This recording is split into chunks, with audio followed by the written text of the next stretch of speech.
All right, welcome back once again to C++ real-time audio programming with Bela. We've been going through the building blocks of modular synths and audio effects, building them in the C++ programming language.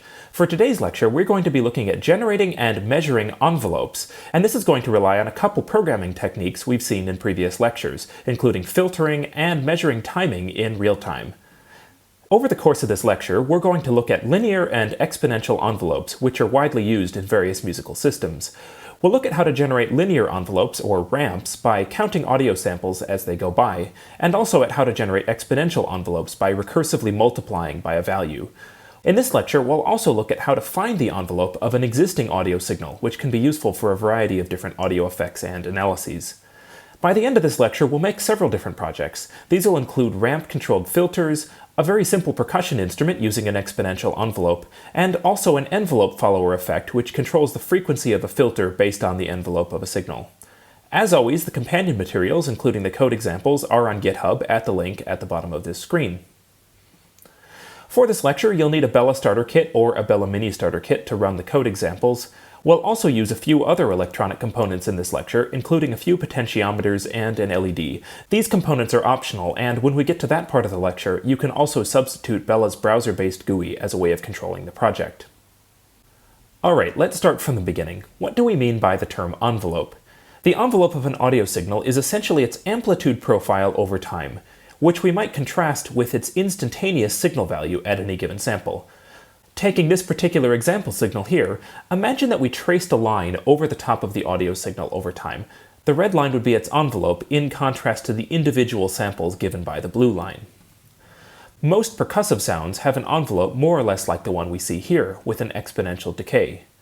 We'll also see shortly how we can generate an envelope and then apply it to a signal like an oscillator to make simple percussion sounds. In the course of this lecture, we'll look at a couple different types of envelopes, including linear envelopes and exponential envelopes. In the later lecture, we'll look at the ADSR envelope, which stands for Attack, Decay, Sustain, Release. This is a more complex shape, which is very common in a number of synthesis applications. Before we go on, though, let's review a few concepts about handling time, which we saw in an earlier lecture. Recall that in our real-time systems, we're always processing our signals one block at a time.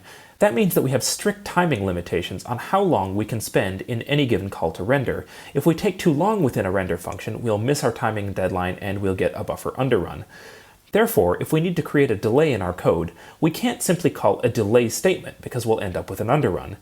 The other reason that we can't do this is that the time that our computation happens is not necessarily the same time as the signal comes in or is played back. In other words, by the time our render function is called, it already is working with a block of samples that was captured before render even started. And likewise, any samples we calculate within our function won't even start playing back until our render function returns. For more details on this process, see Lecture 9.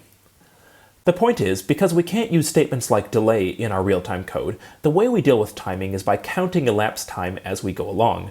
We're looking for some kind of mechanism like the millis function available on Arduino, which gives the number of milliseconds since the board powered up.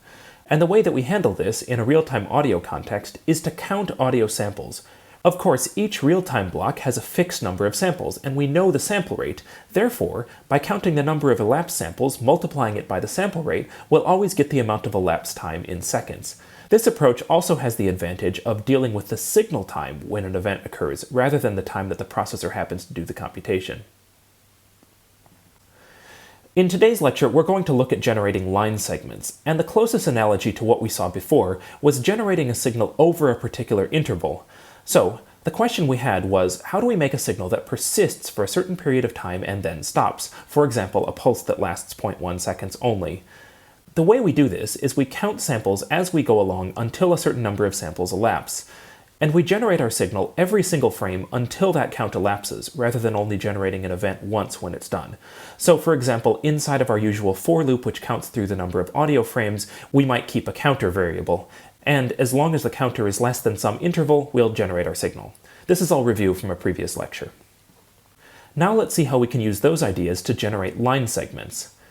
When we talk about linear envelopes, what we mean is a signal that has a constant slope over time between a certain start and end point. We can describe that by a simple equation in terms of the time. V of t is equal to a times t plus b, where t is defined on some sort of interval between t1 and t2. We can rewrite this in a formulation we're more likely to see in real-time audio. In this case, we generate a signal that at time t equals 0 starts at a value of b1, and then, by some time capital T, the signal reaches a value b2. On this basis, we can calculate the slope of the line segment, which is given by b2 minus b1 over the time interval capital T.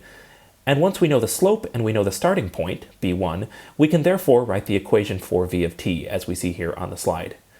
What we're essentially doing here is very similar to what we did with the map function in an earlier lecture. We are essentially mapping the time value t from the range 0 to capital T to the range b1 to b2. The formulas I just presented here are all in continuous time.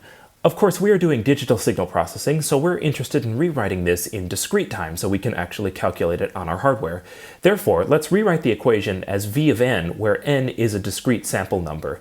This is going to go from a value of b1 to a value of b2 over an interval capital N, which is counted in number of samples. Effectively, v of n can be thought of as a discrete time sampling of our original continuous equation v of t. Now we confront a more practical question. How do we actually implement this line segment in real time? We can look at this graph, and it's fairly easy to see where we want to go. We start at a value of b1, and sometime later on in the future we want to get to a value of b2, and we know how long that should take. How are we going to actually write these calculations so that we can implement this one sample at a time in real time? To ask that question a slightly different way, what do we do each frame to get from sample n to sample n plus 1? What we need to do is we need to write the equation v of n plus 1 is equal to v of n plus some sort of increment. And the question is, what is the value of this increment? To find that out, we just need to look at the equation at the top of the slide, and we can see that every time our index n becomes 1 bigger, we add a value of b2 minus b1 divided by capital N. In other words, b2 minus b1 over n is what we're going to call our increment. We can add this increment each audio frame to produce a linearly increasing signal until at some point we reach the desired endpoint. It's worth talking a little bit about what we mean by the endpoint. We're talking about generating a line segment which starts at some particular time and ends at some other time. This, of course, is very similar to the case we just saw, where we want to generate a signal for a fixed period of time. We might more specifically say, let's generate a linear ramp over the next m seconds, and once we're done, then we'll do something else. Maybe we'll reset the value of the ramp, maybe we'll hold a constant value, that's up to us. How are we going to do this in code then? We know already that the way that we handle time is by counting samples until a certain number of samples elapse. And as before, as we count these samples, we want to be generating a signal each and every frame until the count has elapsed. What we'll do is we'll have some sort of counter that increments every time. We might consider having an if statement and generating our signal inside of it, or if we're clever about it, we can use the envelope value itself as our counter. So let's bring together a couple equations on how we're going to generate this line segment. We'll start with v of 0 is equal to the value of b1. Then we can write v of n plus 1 in terms of v of n, just as we saw before. This will produce a ramp between the value b1 and the value b2 over n samples. And then the last thing that we would need to do in our code is check whether we have reached n samples, or alternatively, to check whether our envelope has reached the value b2. And if that's the case, then our line segment is finished. Okay, what do we need to do that in code? We need a couple different variables, which will be global variables. We'll need some sort of counter to tell us how many samples have gone by since the start of the segment. We'll also need a variable to keep track of the current value of our envelope at this particular time, and potentially some other constants or variables to tell us our starting and ending points and how long our segment should be. As we said a minute ago, we might be able to use just one variable to keep track of both of these things. In other words, the current value of the envelope will also tell us how far along we are in the segment. This brings us to the first task of this lecture. In the companion materials, you'll find a project called Ramp Filter. This gives you a wavetable oscillator and a filter. They're both implemented as C++ classes based on the principles we saw in previous lectures. The part that's missing here is the envelope. We want to use a linear envelope to control the filter cutoff frequency, and it should rise linearly and gradually from 200 Hz to 4000 Hz over a period of 2 seconds. When the frequency reaches 4000 Hz, it should reset back to 200 Hz and start ramping up all over again. Therefore, your job is to implement the linear envelope based on the equations you see at the top of this slide, and then use the value of that envelope to control the frequency of the filter. Have a look in the project at the file called filter.h to see the methods that you can use to set the frequency of the filter. When you have this successfully running, you'll hear a constant frequency tone, which gradually gets brighter over 2 seconds and then resets and gets brighter all over again. Pause the video here and try it.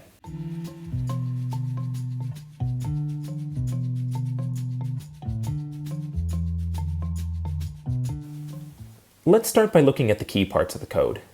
We have a number of constants and global variables that we're going to use to generate the envelope.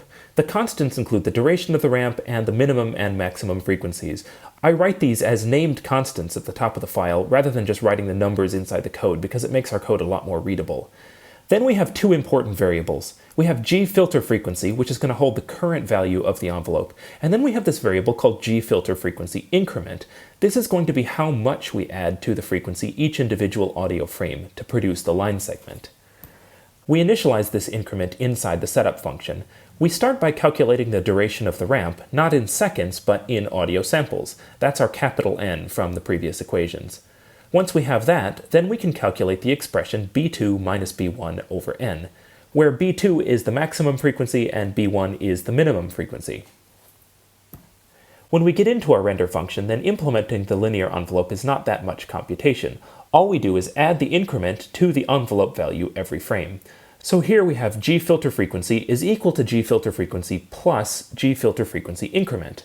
The last thing then that we need to do is to check whether the frequency has gotten to the maximum. If that's the case, then we reset the frequency back to the minimum. Below that, you'll see the code for setting the filter frequency based on the envelope value that we just calculated, and the rest of the code for generating and processing the oscillator. All right, here we are in context then. Here's our constants. Here are our global variables. Our oscillator frequency is 110 Hz, just to give us a lot of rich harmonics to work with. The wavetable and the filter are both implemented as classes, and you can check out how these are implemented in their respective header and C++ files. We can go down to setup then, and we can see initializing the wavetable. This was covered in a previous lecture, setting up the oscillator based on that wavetable that we've calculated, and then we initialize some parameters of the filter, including its sample rate, its Q, and an initial frequency just in case we don't change it again later on. We see the ramp duration code where we've calculated the increment as a function of the minimum and maximum of the range and the duration it should take to get from one to the other. And then we're down inside of render where we're incrementing the filter frequency each frame, checking if we've gotten to the maximum and if so, resetting it to the minimum. So we can run this code now and hear it in action.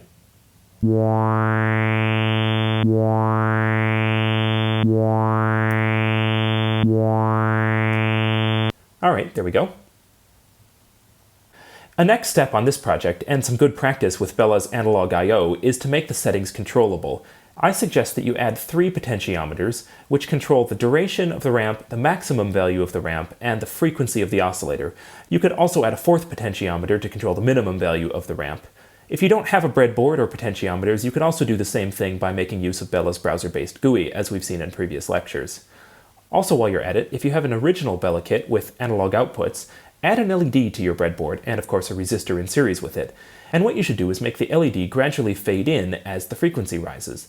The way to do this is to use the map function to rescale the frequency to be between a range of 0.2 and 1.0. You might reasonably ask, why not start at a value of 0 and go all the way up to 1.0? The reason we do it this way is LEDs require a certain minimum voltage before they'll light up at all, so there's no sense in using the range of the signal that's down near 0. If you have a Bela Mini, you won't be able to use the LED, but you can still use the potentiometers. Pause the video here and give this one a shot.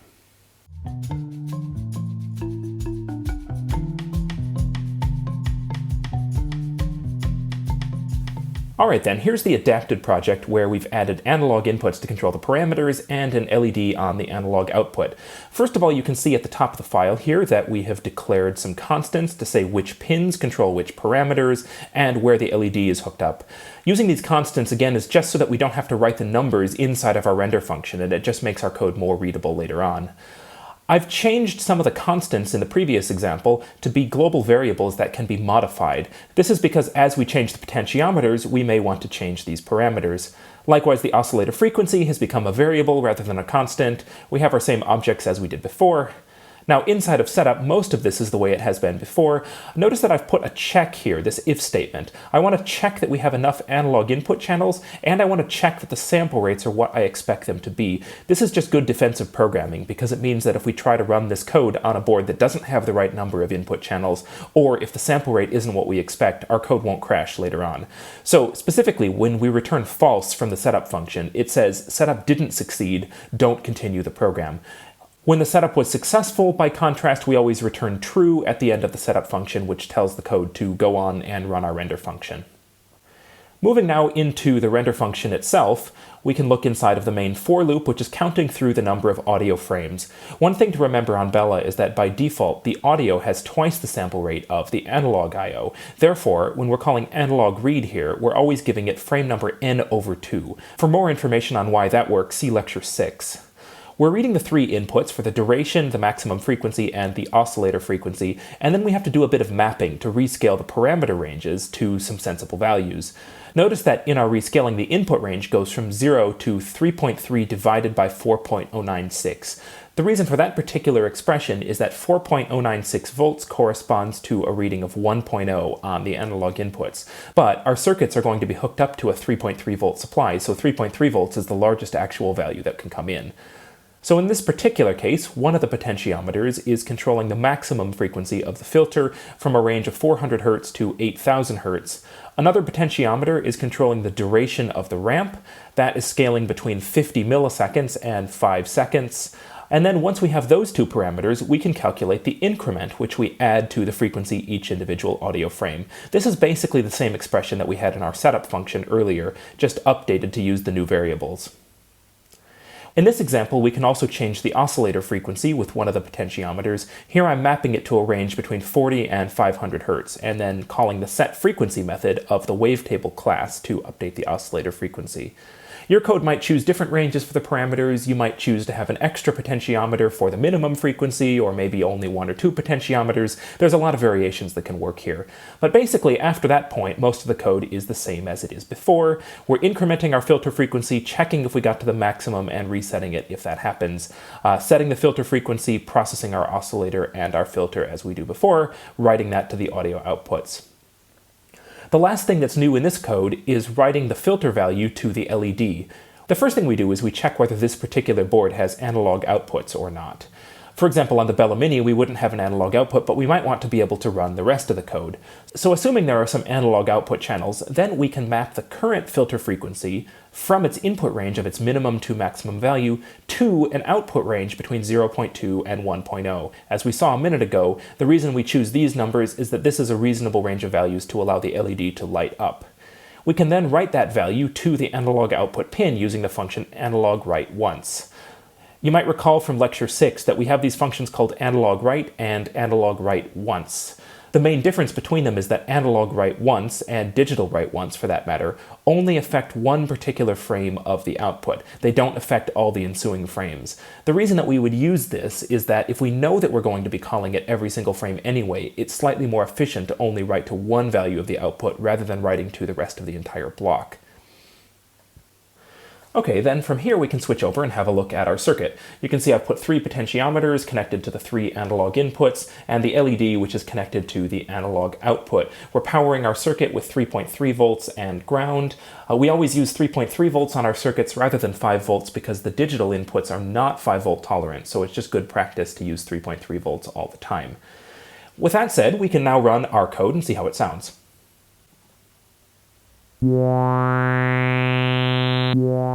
So notice the LED lighting up along with the changing filter value. And we can change a few things like the speed.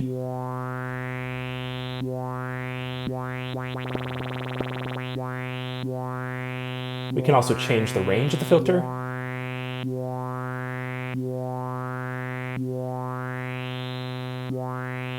Or the frequency of the oscillator.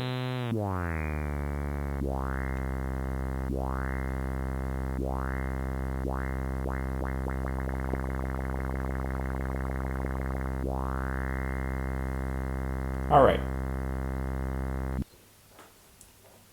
The next thing I want to do with this example is to work on encapsulating the line segment generator into a C++ class.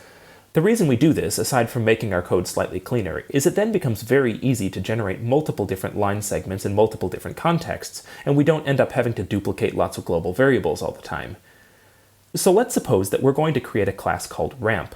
We need to think about what the key methods of this class will be. There's a couple methods that immediately come to mind. The first method we need is to specify where the ramp should go and how long it should take to get there. We're going to call this method ramp2. It's going to take two arguments. The first one says where the ramp is going, and the second one specifies the duration of time it should take before we reach that value. Notice that I'm not specifying the starting point here. The implicit idea is that the ramp is starting from its current location and getting to a particular destination. The other method we need is one we've seen a number of times before. We need a method called process. It should be called every audio frame. It should advance the value of the ramp and return it as a float. Within the process method, we also need to check whether we've reached the end of the line segment. If we have, we should stop incrementing the value and just return the same value each successive frame. There's a couple other methods that would be useful as well. One of them would immediately reset the value of the envelope to a particular number. We might use that in the previous example where we reset the frequency from 4000 back to 200 Hz. The other method that would be useful is for our segment generator to be able to tell our code whether it had reached a steady value or not, i.e. whether the segment that we had requested had finished or not. We're going to make that as a method called finished, which returns a bool. If it's true, it means that we're in the steady state. The ramp is not going to continue from that point, it's just going to keep returning the same value from here on out. So this is the next task then.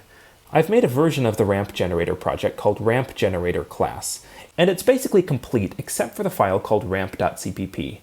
In ramp.h, you'll see all the methods in the ramp generator class that you need to implement. Their implementations are not yet filled in, and so your job is in ramp.cpp to fill in each of those. When you run it, you should find that you have behavior like before, where the ramp gradually increases over a period of 2 seconds and then resets. Pause the video and try this one.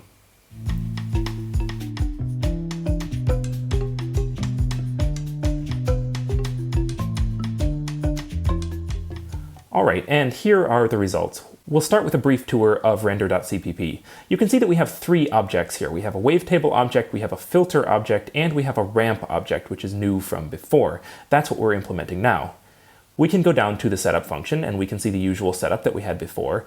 And we also see the initialization of the ramp object. We had to tell it its sample rate, because of course we can't calculate the duration of the ramp in samples unless we know what our sample rate is. And we see that we set the ramp initially to our minimum frequency value. We also have the Bela oscilloscope enabled in this particular project, which will be useful for reasons I'll show you in a second. Down inside of render, we're calling the process method of the ramp object to get our next value of the linear envelope. We're using that, as you recall, to set the frequency of the oscillator. So we're storing it in this variable called frequency, which later on we're passing to the set frequency method of gfilter. We're also using the method of the ramp object called finished. Finished, as you'll recall, tells us whether our segment has gotten to the end or not, returning true or false. So if finished is equal to true, we're going to do a couple things. First, we're going to set the value of the ramp back to the minimum frequency, and then we're going to tell the ramp generator to ramp to the maximum frequency once again over the duration given by k ramp duration. So we can run this code now, and we can hear our ramp once again in action.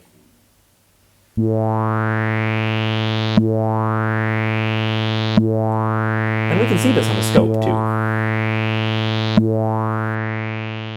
What we see is as the frequency of the cutoff increases, the signal gets sharper and those little ringing oscillations get higher in frequency.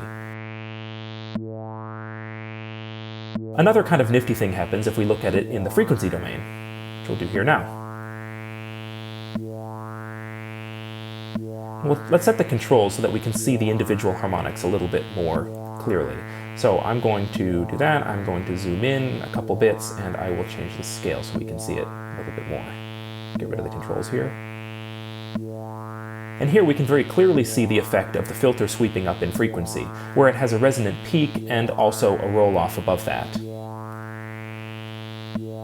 Now you may hear a slightly funny thing every time the filter resets, a kind of click or pop or something. It's worth seeing what's going on here. So let's go back to the time domain.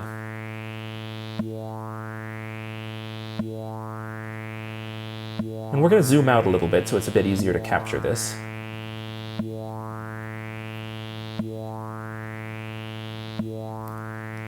Now, I've paused it here so that I can see what's happening.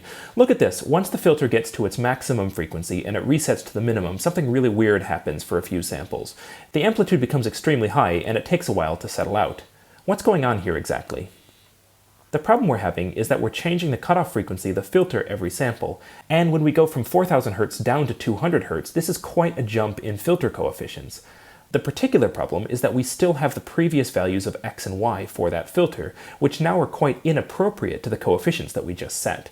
This is an IIR filter, which means it uses feedback from its previous outputs, so we have a bit of a problem when those previous outputs are not what we expect them to be.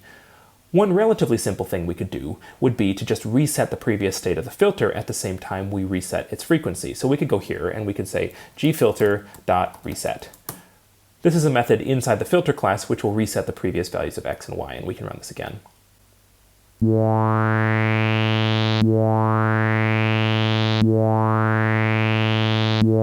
And you can see that that's replaced the loud glitch at the end of each cycle with just a really minor click.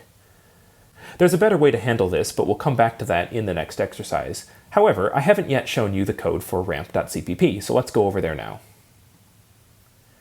Here's ramp.cpp, which shows us the various methods that we need to implement. We've got our constructors, which were given to us, and setting the sample rate to whatever was passed in. And then we have our methods that we saw in the earlier slides. We have the setValue method, which will cause the envelope to jump immediately to the value passed in as an argument. Notice we're also setting the value of increment to 0, which means that this value is going to be constant each successive frame. We also set the counter to 0. By contrast, in the method called ramp2, we are taking a value and a time. We need to calculate the value of the increment to get us from where we are now, stored in current value, to where we want to be, stored in this thing called value. And to do that, we go back to our formula b2 minus b1 over n. N, of course, being the time measured in samples.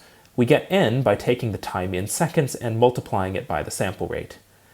We also set the counter variable to tell us how many successive frames we want to be adding this increment, and that is basically just the value of n, which is the time in seconds times the sample rate, and the value of counter is an integer. Here then is our process method. This is the one that's called every audio frame. We're checking if our counter is greater than 0. If so, we are going to decrease it by 1, and we're going to add the increment value to our current value. We then return the current value back to our caller. So notice that if counter is equal to 0, we're not going to cause current value to change. We're just going to return the same value each time process is called. Finally then, we have the finished method. The finished method tells us whether the ramp has finished or not, and this is actually relatively simple. All we need to know is the counter equal to 0 or not? Because if the counter is equal to 0, there's no more ramping to be done. We're going to be fixed at a particular value. And so we can basically just put this comparison in parentheses and return that as a Boolean value. So that's our implementation of the ramp class. Exactly the same principles as we saw previously, but slightly nicer in its encapsulation. Building on that class-based example, we can now build an envelope generator that involves a series of segments rather than just one over and over again. This eventually will take us to the ADSR envelope in a later lecture. But for now, let's just suppose that we wanted an alternating set of increasing and decreasing segments. We could use the same ramp generator class, which already gave us most of what we need, including the counter to tell us how many samples have elapsed, the current value of the envelope, and the increment to tell us how much to add to the value each time. The question is, what else would we need to add to our project to alternate between increasing and decreasing ramps? What we need, basically, is just some kind of state variable. This is going to be a Boolean variable which tells us whether we're going up or we're going down at the immediate moment. We don't necessarily need to add this to the ramp class itself. We could just add it to render.cpp so that we know how to control the ramp generator. That then is our next task. Using the ramp generator class project that we just worked with, add a state variable of type bool in render.cpp. This should tell you whether you're going up or down at the immediate moment. And what you should do is, inside of render, make the envelope alternate directions between increasing and decreasing line segments. If you want, you could also add some controls, either with potentiometers or with the GUI, to change the length of each of the two segments independently. Pause here and try that.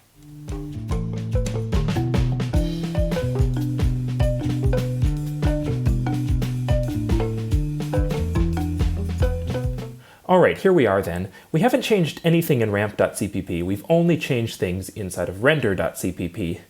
The first thing we've done is we've added the state variable. This is a Boolean holding only true or false, and it tells us whether the ramp is currently going up or going down. We're starting it out as true because our code is going to begin with the ramp increasing from 200 to 4000 Hz. Notice also that I've changed it so that there's different durations for the upward and the downward segment. Right now they're the same, but we could of course make those controllable. Inside of render then is where the action takes place. We're going to check if the ramp is finished like we did before. If the ramp is finished, then we are going to check, was the ramp that just finished an increasing ramp or a decreasing ramp? If the ramp was increasing, the next thing we need to do is ramp downward to the minimum frequency over the duration given by k-ramp duration down. Alternatively, if the ramp was decreasing before, now we need to ramp upward to the maximum frequency given by k-filter frequency max over the duration k-ramp duration up. Once we're done with that, we need to remember to invert the value of g-ramp increasing. Here we're using the exclamation point operator, which is the Boolean not, so if it was true before, now it's false, and vice versa. So we can run this project now.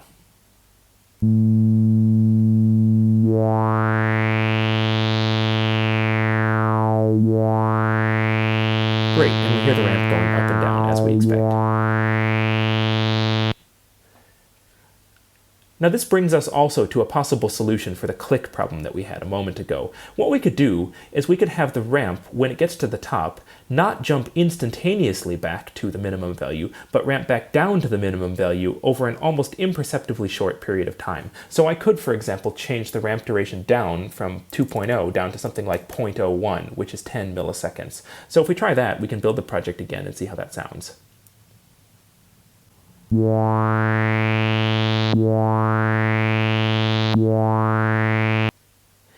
And that's a lot cleaner because even though 10 milliseconds is quite short, it's still enough audio samples that it's clearing out the previous state of the filter. Now let's turn our attention from linear envelopes to exponential envelopes. This is another commonly used shape of envelope, especially for creating percussive sounds. The idea behind the exponential envelope is rather than having a constant slope over time, we essentially have a constant ratio. We can often specify an exponential envelope with what's called a time constant, usually given by the Greek letter tau. Essentially, the larger the value of tau, the slower the decay of the envelope. The equation is given as v of t is equal to e to the minus t over tau. If you work that out, what you find out is as t gets larger, the exponent gets progressively more negative, i.e. e to the minus t over tau becomes progressively closer to 0. Tau acts as a scaling factor for the time, so the larger the value of tau, the larger the value t needs to be in order to get the same output. When you calculate an envelope like this, it'll start at a value of 1 when t is equal to 0, and as t becomes larger, the envelope will asymptotically approach 0 but never strictly reach it. There's another mathematically equivalent way of writing the same thing, which is v of t is equal to a to the minus t, where we could write a as e to the power of 1 over tau. Now this leads us to an important question, which is how do we implement this as v of n in discrete time? We need to do this not only in discrete time, but also in real time. One way of approaching it would be to calculate samples of v of t every single frame. Now, that can work mathematically, but it's also quite inefficient because it means every audio frame we need to calculate an exponential function. Calculating an exponential function takes much more computation than a simple multiply, so we want to avoid this if we can. A better way of doing this would be to implement it recursively, as v of n is equal to b to the power of n for some value of b. What this means is that we start v of 0 equal to 1, and then we can calculate each successive value of v as b times the previous value. In other words, v of n is equal to b times v of n minus 1. This takes only one multiply per sample, so it's extremely efficient.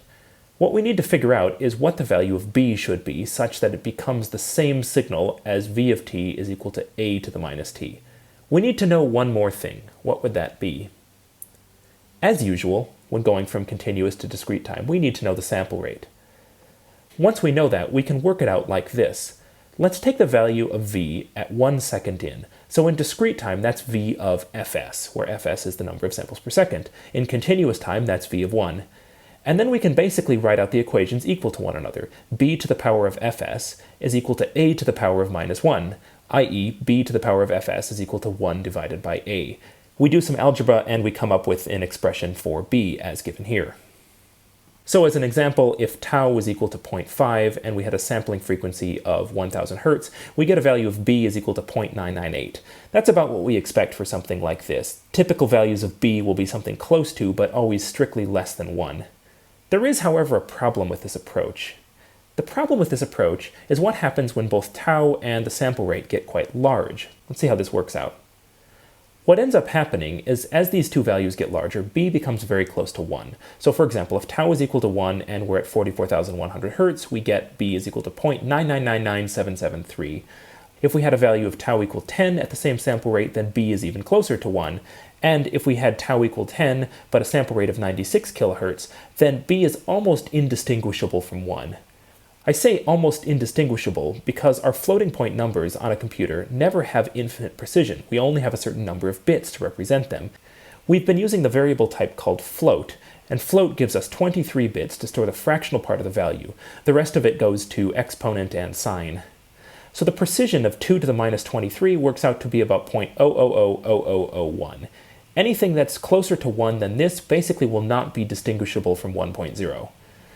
The problem is, if we have B equal to 1.0, then the envelope is not going to decay at all, which is clearly not what we want. The other problem we're going to have is any intermediate computations that are stored as floats are also going to be affected by this same loss of precision. So the question is, what do we do about it? One possible solution is instead of using type float for exponential envelopes, we can use the double type.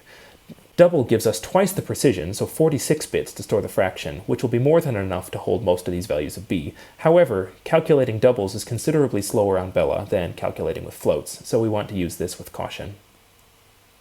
This brings us to the next task. In this task, we shouldn't have too much of a problem with the precision that we saw a moment ago. What we need to do is generate an exponential envelope where we're going to have to calculate the multiplier value B based on the formulas that we just saw.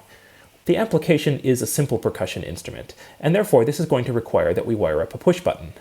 When the button is pushed, your code should set the envelope value to 1.0.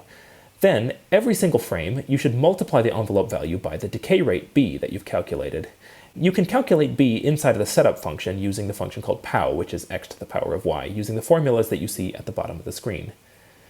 Here's the same schematic with Bela Mini. When this code works, you should hear a kind of ding sound whenever you press the button. It'll be a clear sinusoidal tone, but gradually decaying over time. Pause the video and try it.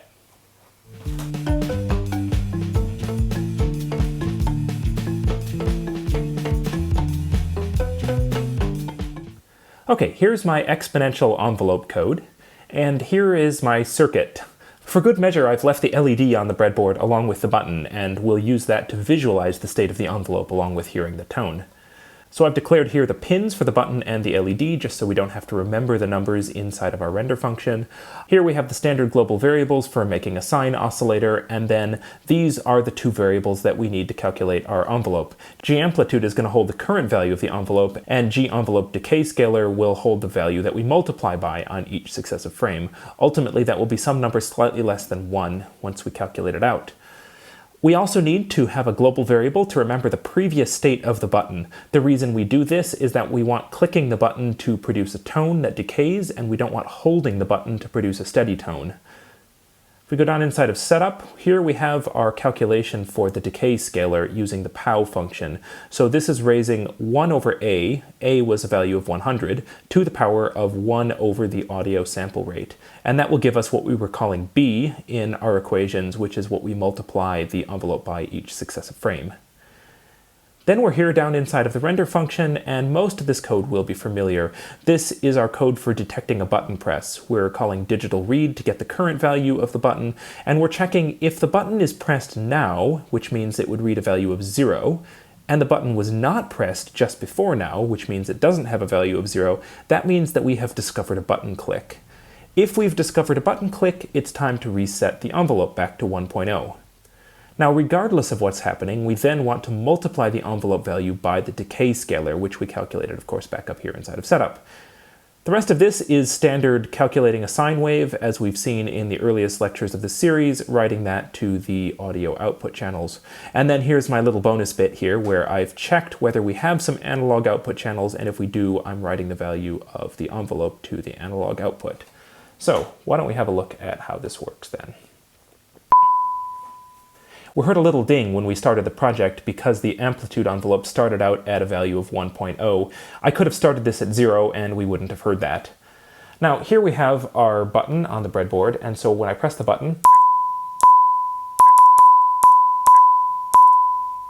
we can hear the tone play. And that's basically it. You can experiment with different decay rates and different frequencies to get slightly different tones, but this is the basics of the very simplest percussion instrument that we could synthesize. Okay then, that's been an introduction to linear and exponential envelopes. I want to look at the exponential envelope equations in a little bit more detail. This formula that we see here, v of n is equal to b of v of n minus 1. This might seem familiar from one of the previous lectures. Where have we seen something like this?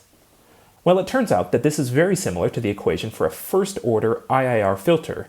We saw this in lecture 8, where we had y of n is equal to some constant alpha times y of n minus 1 plus 1 minus alpha times the input x of n.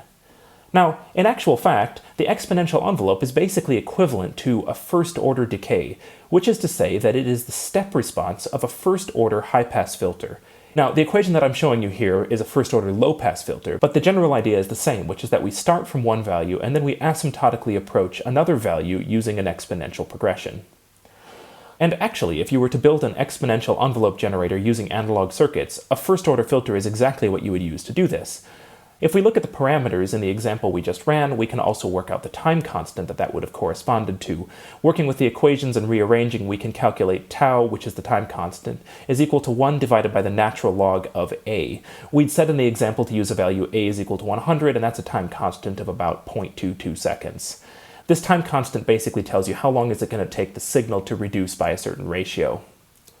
Point being here is that exponential envelopes and first-order filters are really closely related to one another, and that fact provides a useful segue into a different use of the term envelope that we'll frequently see. Specifically, if we are given an audio signal, we might be interested in calculating the envelope of that signal. So, in other words, rather than generating an envelope from scratch, we're going to analyze a signal and come up with this envelope, potentially on the fly in real time. We can draw a contrast between the envelope of a signal and its individual sample values, which might oscillate quite quickly. The question is how we find the envelope. What we really want to do is smooth out those instantaneous variations, and this suggests a starting point. Perhaps we just want to low-pass filter this signal. Now, a question is, if we put a really strong low-pass filter on the signal that we see here in this plot, what would its approximate average value be over its entire length? Well, the answer is that the average value of the signal is basically going to be 0 because the signal swings positive and negative. Therefore, if we put a really strong low-pass filter on the signal, all we're going to get is a flat line at 0. We're not going to get its envelope. This will not work the way we want it to go. Okay, what do we do instead? The way to start is to take the absolute value of the signal. This means that we end up with only positive numbers, and at that point we can apply the low-pass filter, which is going to smooth out the local variations. This will give us something much more closely approximating the envelope. We have to decide what the cutoff frequency of our low-pass filter will be. There's a trade-off involved here, which is that the lower the cutoff frequency, we will have less ripple from one oscillation of the signal to the next. On the other hand, a low cutoff frequency means we're going to have a slower response time to any transient changes in the signal. Now, the plot that I'm showing you here is just a mock-up of what the envelope might look like with a low-pass filter applied. You'll notice a potential problem here, which is that it's responding slowly to both the onset of the signal and its release. Oftentimes what we want in a musical application is an envelope detector which responds very quickly to transient onsets, but then decays relatively slowly upon release. We want something basically more like this. Turns out that we can't do something like this with only a single low-pass filter. If we were building a circuit like this in analog electronics, the way we do it is with a diode. The diode turns on when the voltage across it is positive, which is basically when the input is greater than the output. And what we do is we choose a small resistor value for R1, a potentially large resistor value for R2, and this gives us a circuit with a fast attack and a slow decay. In the digital domain, we want to effectively simulate this. And what we're going to need is two different filters. We'll need one filter for the attack phase and one filter for the release phase. Both of them are going to be low-pass filters, but they're going to have different time constants that we can select to get the behavior that we want. We'll choose which of the two filters is active at any given time based on the level of the input with respect to the output. Here's how that looks. We'll start with our two filters, and we're going to have the time constants called tau sub a and tau sub r. Then we can calculate our coefficients for the recursive filter that we saw in the previous slides. We end up with two different b values, one for attack and one for release. This lets us then write the piecewise equation that we see here. Y of n is going to be equal to one thing if the current input x of n is greater than the previous output y of n minus 1. And it's going to be equal to a different formula if the current input x of n is less than the previous output. In other words, when the signal is going up, we're in the attack phase, and when the signal is going down, we're in the release phase, and we'll choose different time constants on that basis. When we write this in code, the way to do it is just to use an if statement. We say if the current input is greater than the previous output, do one formula, else do another formula. And that's your final task for this lecture. There's a project in the companion materials called Envelope Follower. When this is finished, it's going to implement what's called an auto-wah effect. The wah-wah effect, of course, involves sweeping a resonant filter up and down to provide a vocal-like sound. The auto-wah, in its typical implementation, makes the cutoff frequency follow the envelope of the signal. So what we need to do in this example is to calculate the envelope of our input signal using the formula that we see here. Once we have the envelope, it'll typically have a value between 0 and 1, which we'll need to rescale into a range of cutoff frequencies. You might use the map function to do that, for example. Then you can set the cutoff frequency of the filter using that value. The example will have some GUI controls to allow you to adjust the attack and release time constants and also the scaling of the filter frequencies. So this one doesn't actually need any hardware circuits attached to it, just the GUI. You can pause the video here, give it a try, and we'll look at it in a moment.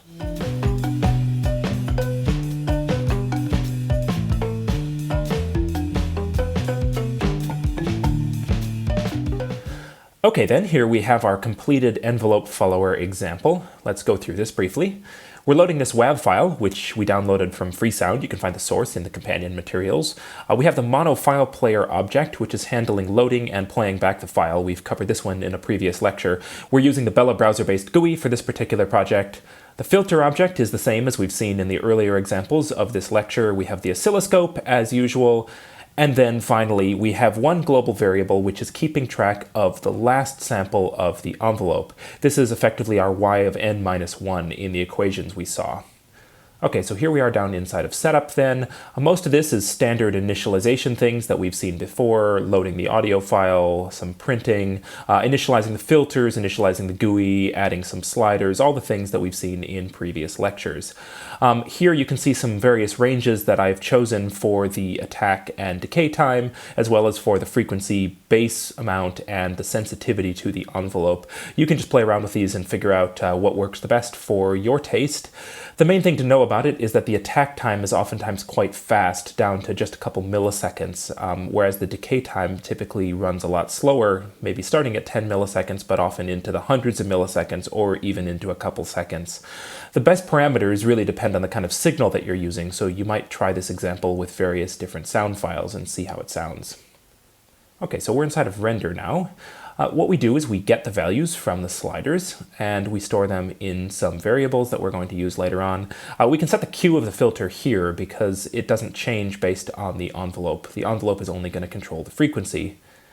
Now, the attack and the decay times are given to us as time constants, and we need to turn this into coefficients for our first-order IIR filters. And that's the equation that we're implementing here. We saw the equation written out mathematically on the slides, and it involves an e to the x power. That's what exp means, so e to the power of minus 1 over the time constant. And then that's put into the power function raised to the power of 1 over the sample rate. And we do that for both the attack coefficient and for the decay coefficient. Just one note here that is really important. We talked a couple minutes ago about the importance of maintaining precision in some of these calculations, and here's a place where this could bite us if we're not really careful. We're often very used to working with floats rather than doubles in our code because it takes less computation on Bela. There are functions called powf and expf which work on floats rather than doubles, whereas pow and exp are double input and double output. If you use powf and expf, you'll actually find that the project doesn't work because the precision isn't great enough to calculate these coefficients properly. So that's an important thing to know. Then we're down into our for loop, which as usual steps through the number of audio frames that we have in this real-time block. And this bit here is our envelope follower code. You can see that we have y of n, which is our envelope output. We have x of n, which is its input. Notice that we're taking the absolute value of the input signal. That's f(abs) is the absolute value function for a floating point, and f(absf) is the same thing for a float data type rather than double. So we have x of n, we have y of n, and we want to know, is x of n greater than y of n minus 1? That was our condition that we saw in the slides. And so here's our if statement to check that. glast envelope sample is representing y of n minus 1 in this particular code. You can see that the reason it does that is because at the end of this block, we're assigning y of n to glast envelope sample, so that the next time around the function, it's going to represent y of n minus 1. For more information on that, see the lecture about filters. So here we have an if statement. Is the input greater than the previous output? And if yes, we're going to implement this equation, which uses the attack coefficient. The attack coefficient times the previous output plus 1 minus the attack coefficient times the current input. If that's not the case, if the current input is lower than the previous output, then we are in the decay or release phase. And what we're going to do is we're going to use the decay coefficient instead of the attack coefficient. Okay, so once we've calculated the envelope, then we can use that to set the frequency.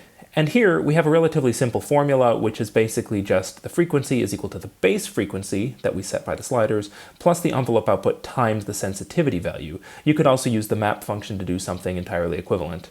We set the filter frequency here, we process it as we have in previous examples, and then we write it to the outputs. Finally, we're logging to the oscilloscope two things. I'm logging the raw signal value itself and also the envelope that is calculated, and that's pretty useful for seeing what our envelope detector is actually doing. So on that basis, then, we can now run this project.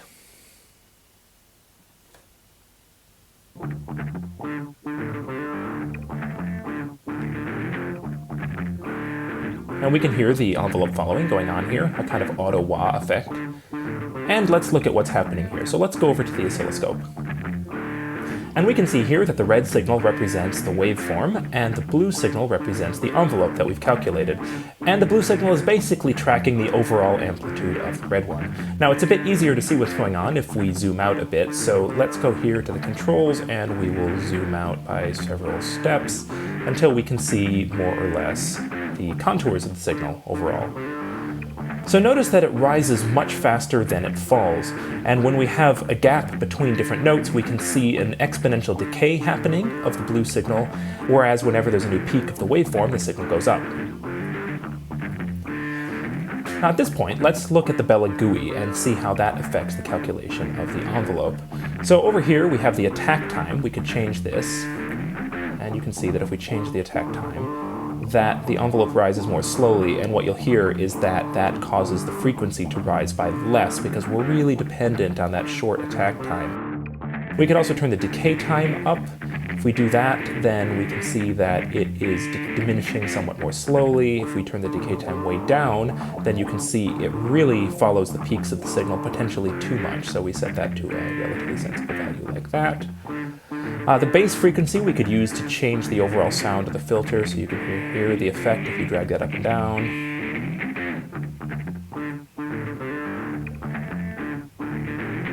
And likewise the sensitivity.